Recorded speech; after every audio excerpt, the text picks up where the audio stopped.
Baiklah, Assalamualaikum warahmatullahi taala wabarakatuh.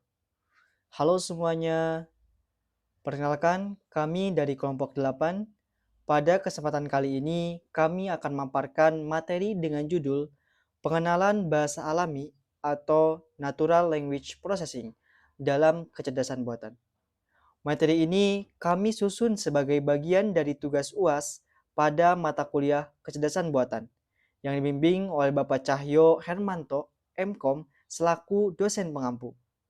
Dalam presentasi ini, kami akan mengajak teman-teman untuk mengenal lebih jauh bagaimana komputer bisa memahami, memproses, bahkan menanggapi bahasa manusia secara alami menggunakan konsep dan teknik dalam NLP atau Natural Language Processing. Oke, baiklah. Perkenalkan, nama saya Maulana Yusuf dengan NIM 22110350 dan juga rekan saya. Silakan. Oke, baik. Perkenalkan, nama saya Ada Muhammad Sobari dengan NIM 22110276. Saya Hani Riani dengan NIM 22110332. Perkenalkan, saya Pipit Fitrianti dengan NIM 22110264. Saya Sipa Nurani dengan NIM 22110391. Baik, sekarang kita masuk ke inti materi yang akan kita bahas hari ini. Dimulai dari tujuan pembelajaran.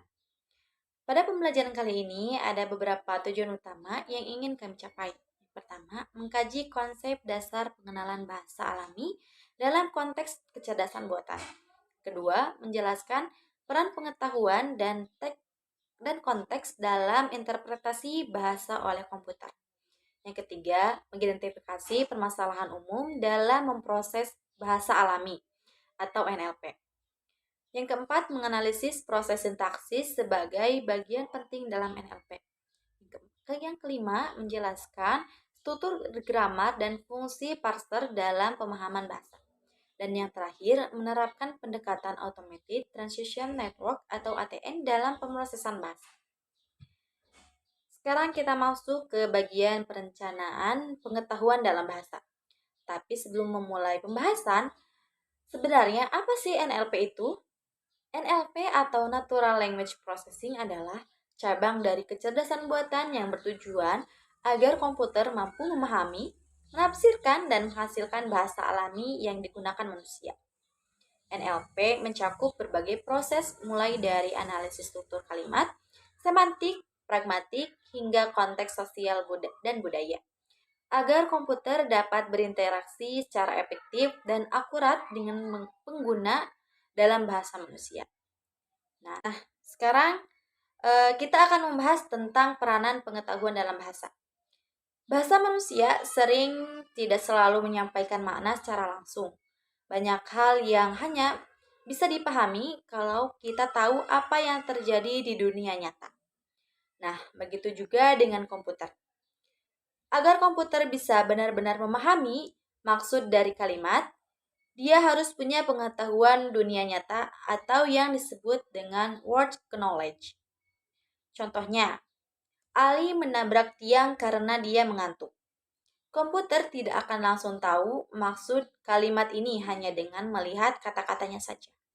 Komputer harus tahu bahwa mengantuk bisa membuat orang kehilangan konsentrasi dan itu bisa menyebabkan kecelakaan. Dengan pengetahuan seperti itu, komputer bisa menyimpulkan makna yang benar, memahami konteks, dan tidak salah tafsir. Jadi intinya, pengetahuan dunia nyata sangat penting supaya komputer bisa memahami bahasa manusia seperti manusia memahami sesamanya.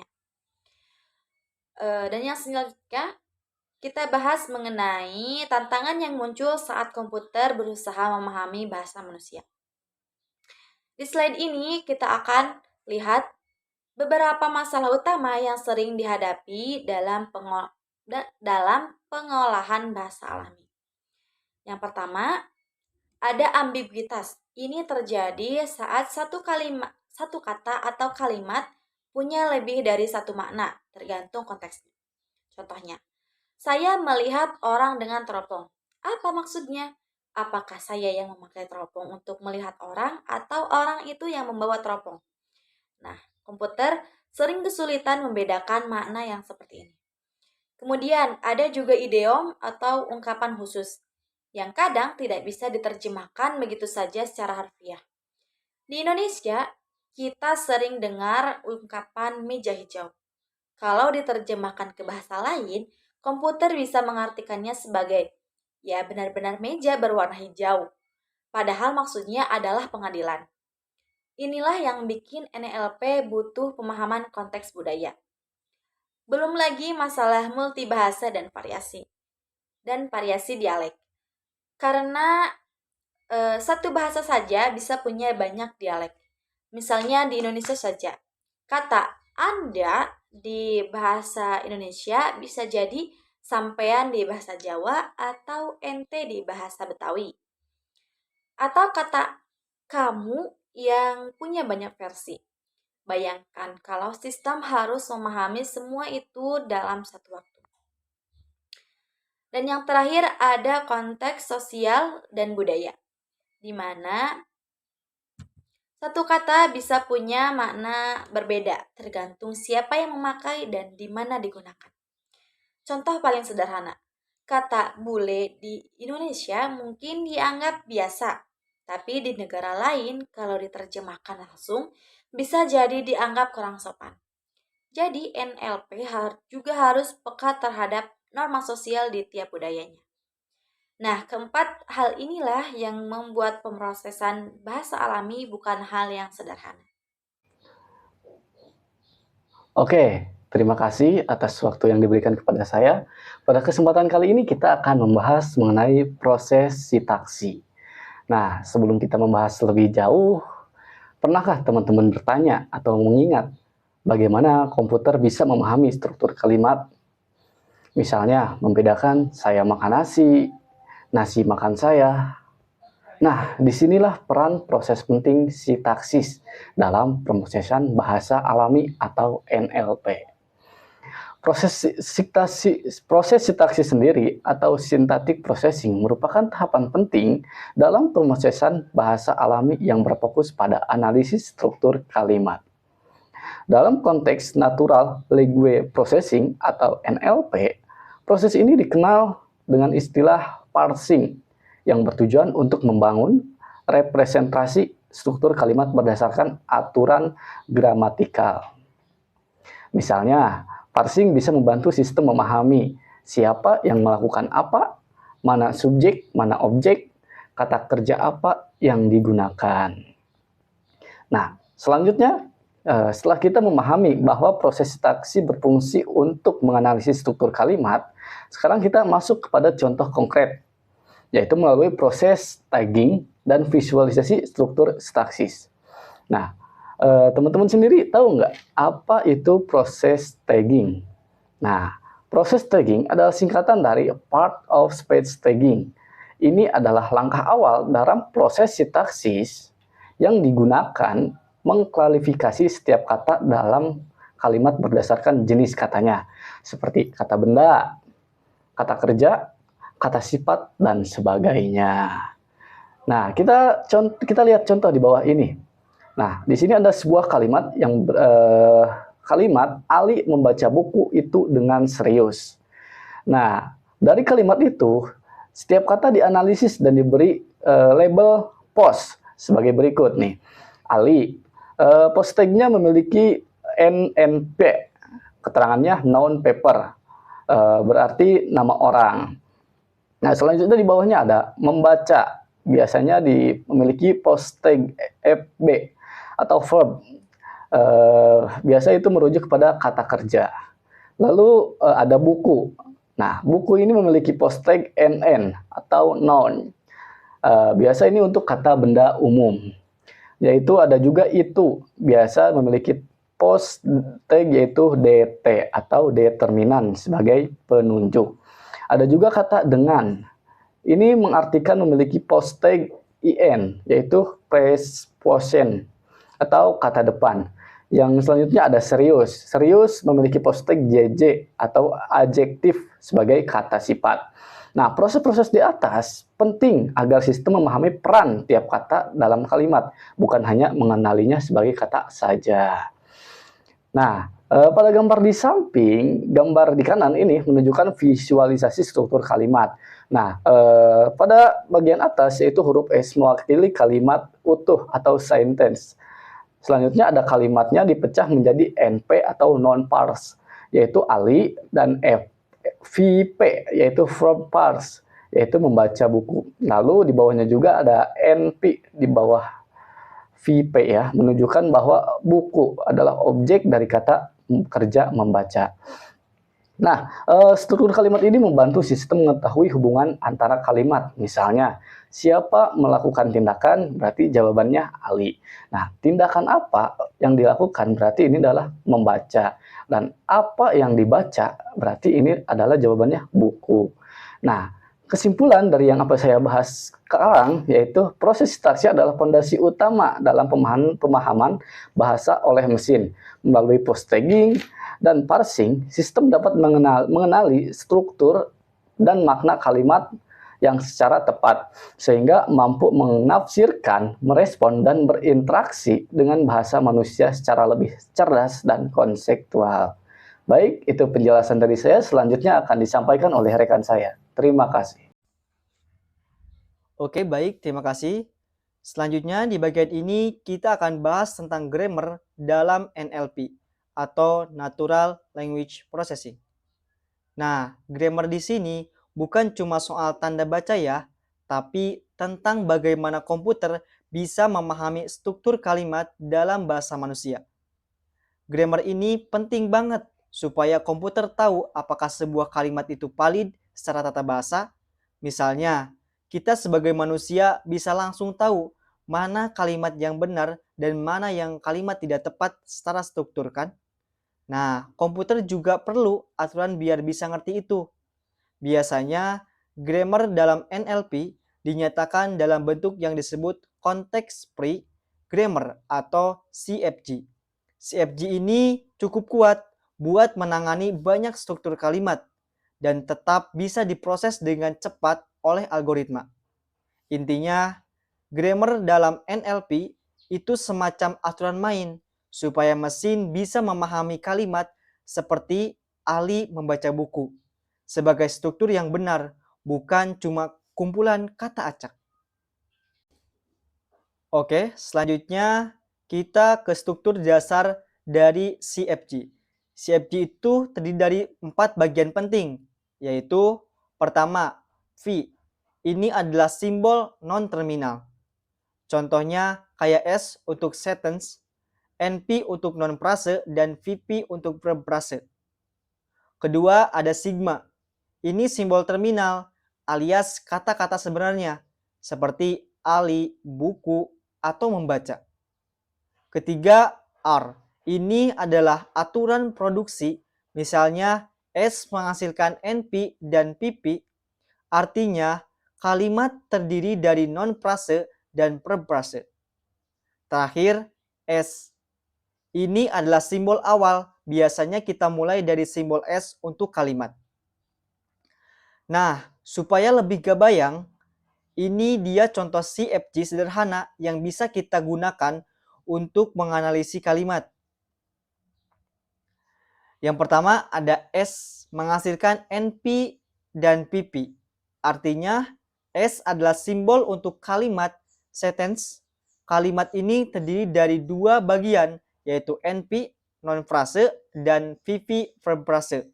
Contohnya, dalam kalimat Ali membaca sebuah buku, Ali adalah NP dan membaca sebuah buku adalah PP. Kedua, ada NV menghasilkan that dan juga N. Artinya, NP non-frase terdiri dari sebuah that atau determinan dan N atau non. Contohnya, sebuah buku adalah NP karena terdiri dari determiner, sebuah, dan non buku. Kemudian yang ketiga ada VV, menghasilkan V dan NV. Artinya, VV atau verb frase terdiri dari V atau verb dan NV non-frase. Contohnya, membaca sebuah buku adalah VV karena terdiri dari verb membaca dan non frase sebuah buku. Yang keempat, that menghasilkan itu sebuah. Artinya determiner bisa berupa kata itu atau sebuah.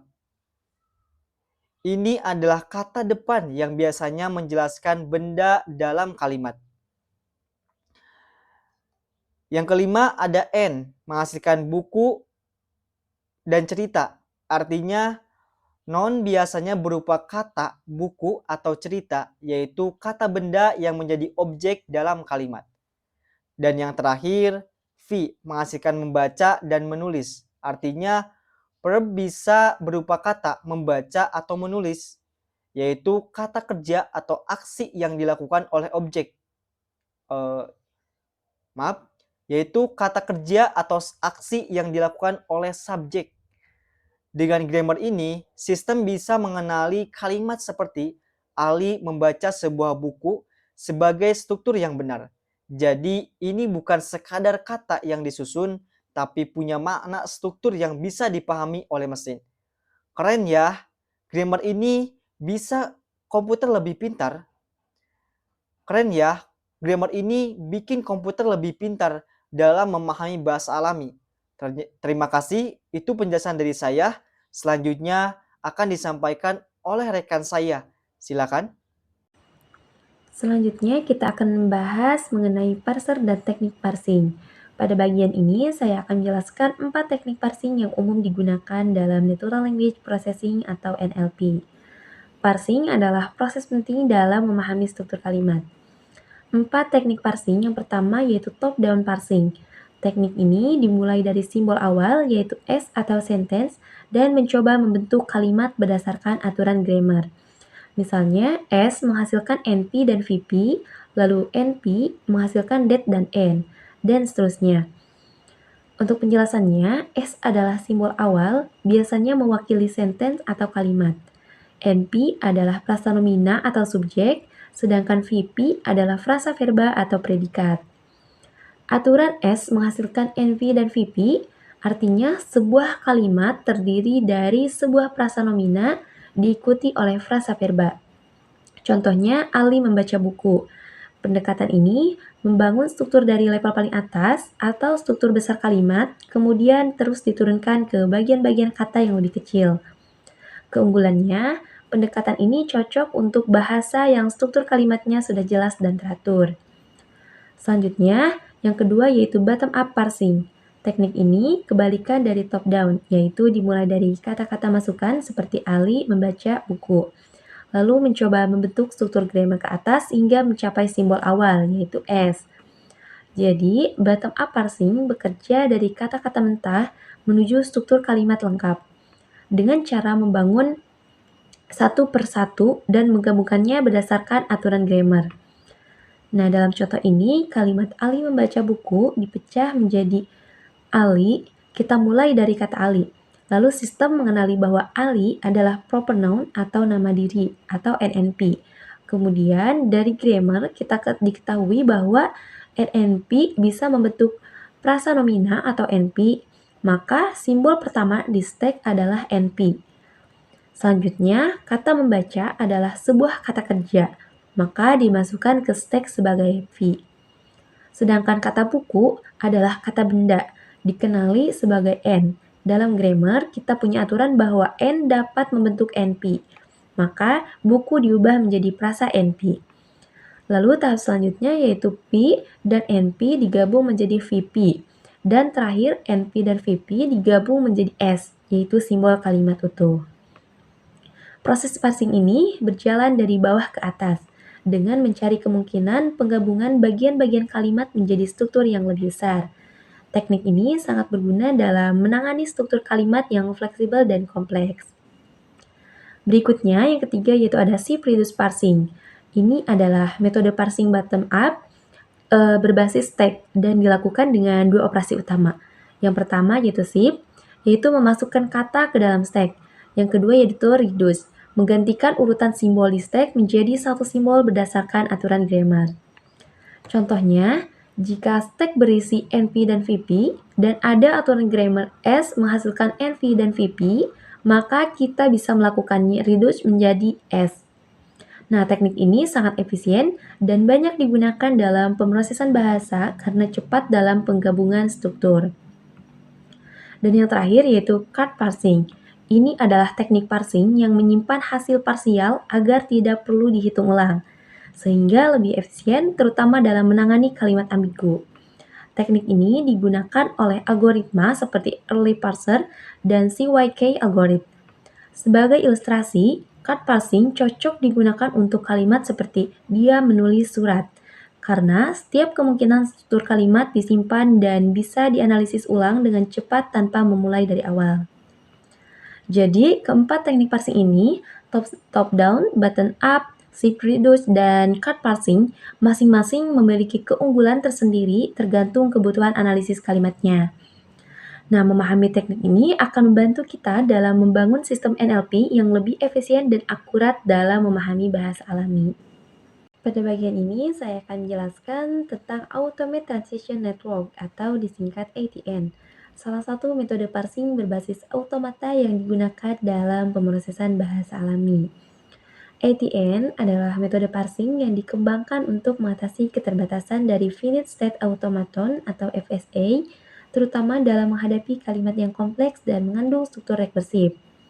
ATN pertama kali diperkenalkan oleh William Wood pada tahun 1970 sebagai pengembangan dari model jaringan transisi. Konsep dasar ATN yang pertama yaitu kalimat direpresentasikan sebagai state machine, di mana setiap simpul atau node mewakili posisi parsing, dan transisi atau panah menggambarkan perpindahan berdasarkan kondisi tertentu, misalnya berdasarkan jenis kata, seperti kata benda atau kata kerja.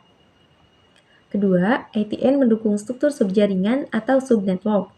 Ini berguna untuk memproses bagian-bagian kalimat seperti prasanomina atau NP atau prasaverba atau FVP secara terpisah namun tetap terhubung dalam satu sistem parsing. Hal ini memungkinkan pemrosesan kalimat bersarang dan hierarkis yang umum dalam bahasa alami. Dan yang ketiga, tidak seperti FSA biasa, ATN dilengkapi dengan fitur tambahan seperti stack untuk menyimpan konteks parsing, kondisi if untuk mengontrol jalannya parsing secara dinamis, dan perintah prosedural yang membuat ATN lebih fleksibel dan ekspresif dalam menganalisis kalimat yang kompleks.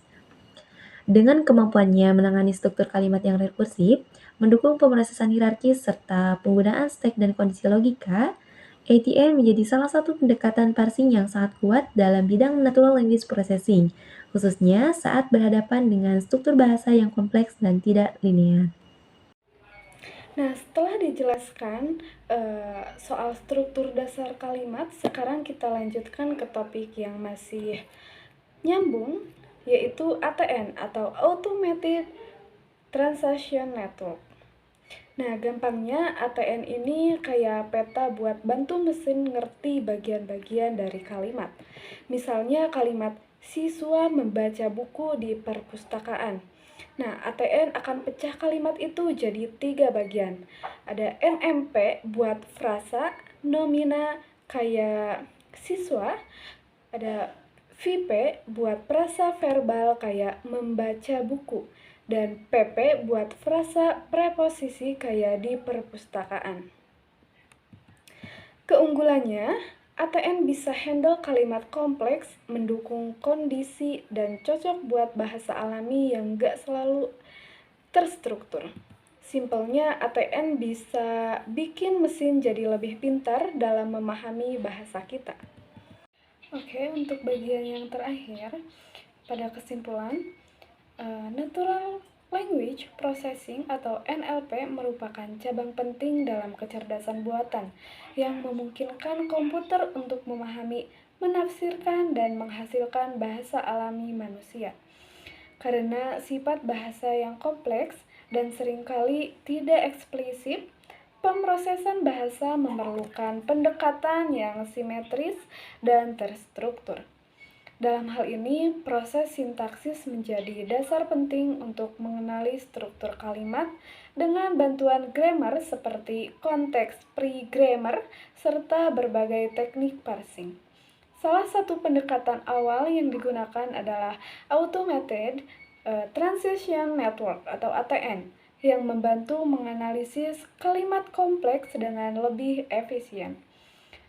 Secara keseluruhan, NLP memerlukan kolaborasi antar linguistik, komputasi, dan pengetahuan dunia nyata untuk mengembangkan berbagai aplikasi cerdas seperti chatbot, voice assistant, dan sistem penerjemah otomatis.